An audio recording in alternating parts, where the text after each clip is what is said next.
in October of 1971. Dee was an accountant for the Wisconsin Cheeseman.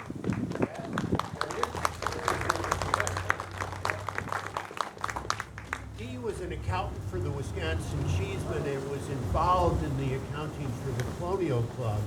And over the years, she has been a volunteer for the Colonial Club in many different aspects. Been involved in a lot of programs and a lot of services the Colonial Club provides. She's a kind and gracious person, and I have called her a friend for many, many years. Dee, it is a real joy that you're with us today. The next two people I'd like to talk to you about are fundamental to what is going on in this place, and that is Garvin and Helen Prairie. Garvin and Helen were the owners of the Wisconsin Cheeseman, a very successful mail-order food gift company located right here in Sun Prairie. It was their vision and their financial support that made possible what's here today. This is what their vision called for. It called for getting seniors out of the isolation of their homes and into places where they could gather with others, share meals, socialize, and receive an assortment of services to improve their quality of life. Their vision included providing a center that would service the entire community. In 1971, senior centers in communities the size of Sun Prairie were few, far, and unique. In fact, the Madison Senior Center doesn't even begin until 1983. At the dedication in 1971, Governor Lucy referred to this center as the finest senior center for a community of its size in the United States. Garvin and Helen didn't have a model to follow in 1970 when they began planning this building. There were not senior centers like this one at the time. They were driven by their compassion for people, for seniors in this community, and that's what brought them to what they developed here and what is here today. Garvin and Helen are no longer with us, but representing them today are their daughters, Bonnie Kramer Lavarone, right back here, Holly Kramer Burke, and behind them their son-in-law, Jim Burkenstadt, Holly's husband. Thank you both. It's very meaningful that we have you here with us today. The financial support of the Kramers for the Colonial Club has been impressive. The money that built these buildings that are behind us came from Garvin and Helen. There was some fundraising that was done, but it was minuscule in relation to the money that they contributed to make this happen. So let me tell you what happened. And if Garvin were here, he wouldn't want me saying it. I could hear him as I was putting these comments together the last few days. He'd be saying, no, you aren't going to say that. And in fact, in the newspaper for the article of the 1971 dedication, they said that Garvin and Helen were publicity shy. I think that's an understatement. They were kind but modest people. So here's what they did, and I want to recount this so you know the significance. In 1971, the building immediately behind me was completed, and that's what the dedication was for. Behind that part of the building is an addition that was built in 1977, another 9,000 square feet. This first one is 6,100, then they more than doubled it with another 9,000 square feet for a total of 15,000 square feet. And that second addition, or that addition, includes an auditorium that will seat 300 people. That is significant in a community in 1977 that was probably 12,000 people. In 1988, they put on an additional addition behind that first addition. It was the adult daycare center, something very unique, something that senior centers don't have. but they had the foresight to do it. In 1979, they sponsored the construction of the building to my right, to your left. That's Colonial View. That was built with federal HUD money.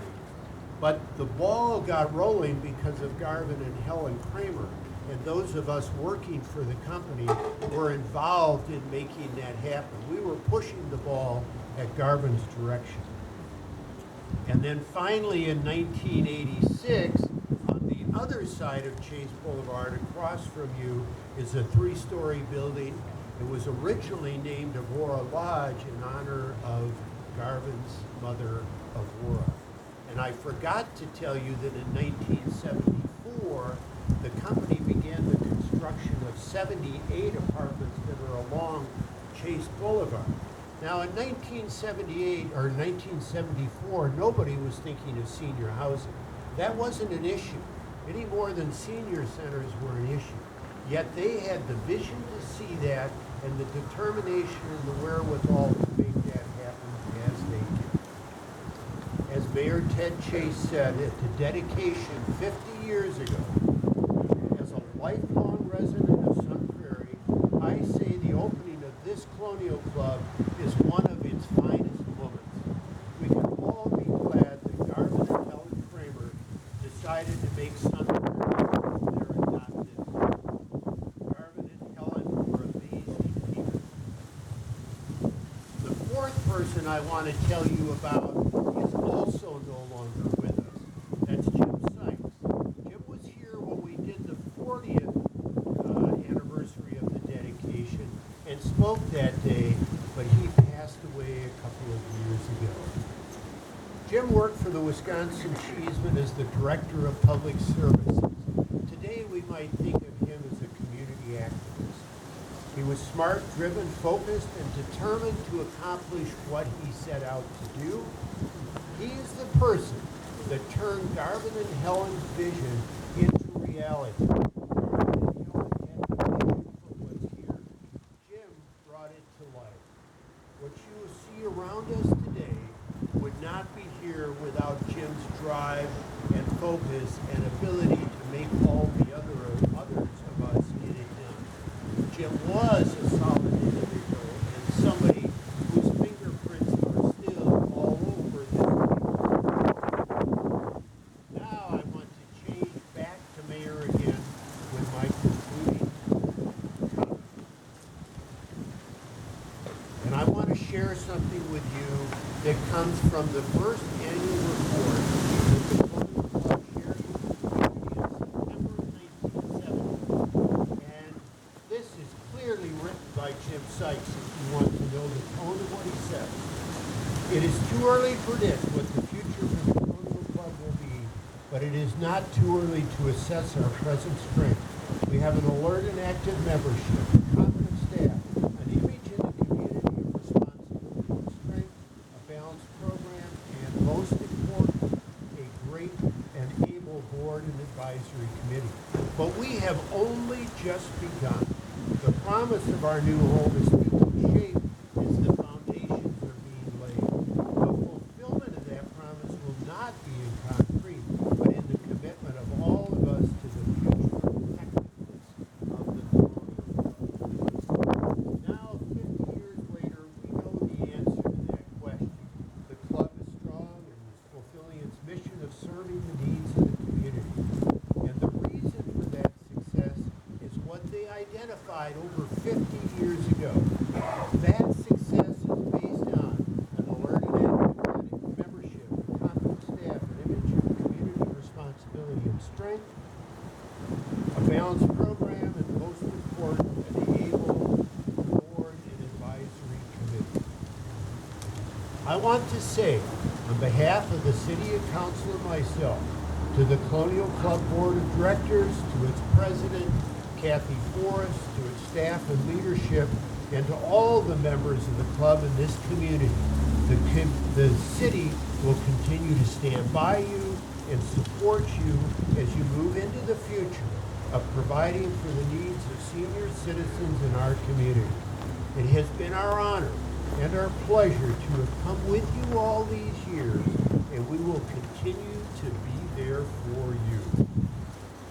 Colonial Club, we wish you a repeat of the success you've had in the first 50 years with the next 50 years. Congratulations and best wishes. Thank you.